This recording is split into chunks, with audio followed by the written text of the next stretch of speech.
neighbors with these little microbial harpoons which stab into neighboring cells and deliver toxic effector proteins and kill their competitors in many different ways. This is a really crappy video of 2 cholera cells killing 2 E. coli cells that don't have resistance to their toxins. Now I'm interested in this from the perspective of how does killing a neighbor change the spatial composition of your environment? It has to change the way in which you assort. So we did this where we modeled 2 different kinds of bacteria, red and blue, and they're growing on a 2-dimensional basis. And we modeled this with 3 different modeling approaches, an individual-based simulation with a series of partial differential equations, and because I'm working with a physicist, as a series of magnets in an Ising spin model.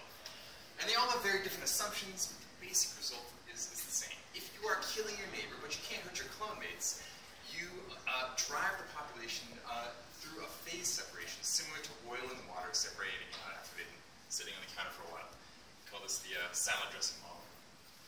And it turns out that this happens in biology too. So these are 2 different strains of cholera right here, which are capable of undergoing mutual killing.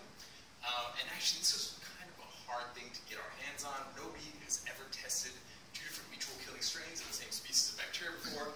So our collaborator, who's a microbial geneticist, had to test 54 environmental isolates of cholera to find 2 that kill each other. But they drive the same type of phase separation. These are whole colonies. They were initially totally well mixed, grown overnight. They phase separate. And if we knock out that ability to actually load the harpoon and eject it, so they still make poisons but they can't eject them, you don't get that same phase separation. So we can quantify the degree of phase separation by calculating basically a metric of assortment, which is basically the same as Hamilton's R, or Hamilton's relatedness from Hamilton's rule. And what this is basically for a given distance around a focal cell, we can calculate the probability that, say, a red cell, if it produces, say, an extracellular metabolite that's useful or beneficial, what's the probability that another red cell will receive the benefit from that metabolite at and above just their random expectation based on the frequency of red cells in the population? And so for very short distances, so a radius of 1, basically you get high assortment horizon pretty fast. Over longer spatial distances, up to say 36 cells away, it takes a little while, but eventually the entire population separates out to the point where you're pretty much only associating with clone mates. And it turns out that this also works for bacteria growing on petri plates.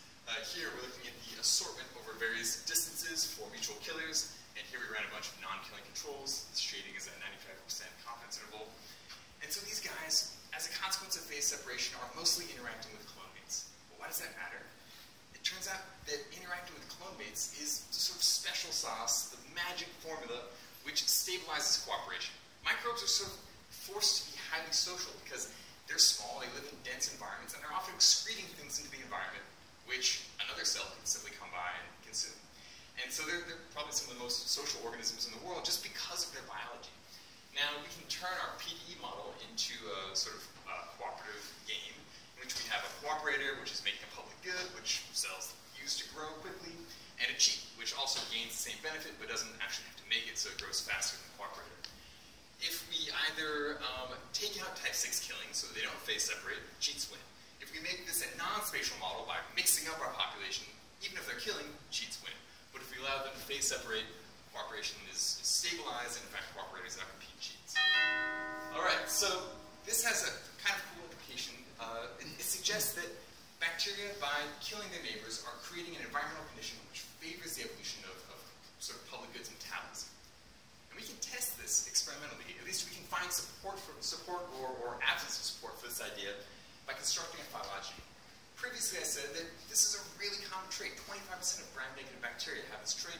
So we constructed a phylogeny of a bunch of proteobacteria which differ in the amount of type 6 that they have. So they vary in how finely they're able to partition their environment.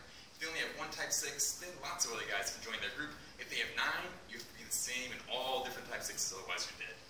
And after accounting for phylogeny and accounting for genome size, we find that the more type 6s you have, the larger a fraction of your genome codes for extracellular metabolites.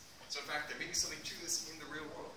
And I think this is kind of nifty because it shows that a very straightforward mechanism of bacterial aggression, killing your neighbor with a poisonous harpoon,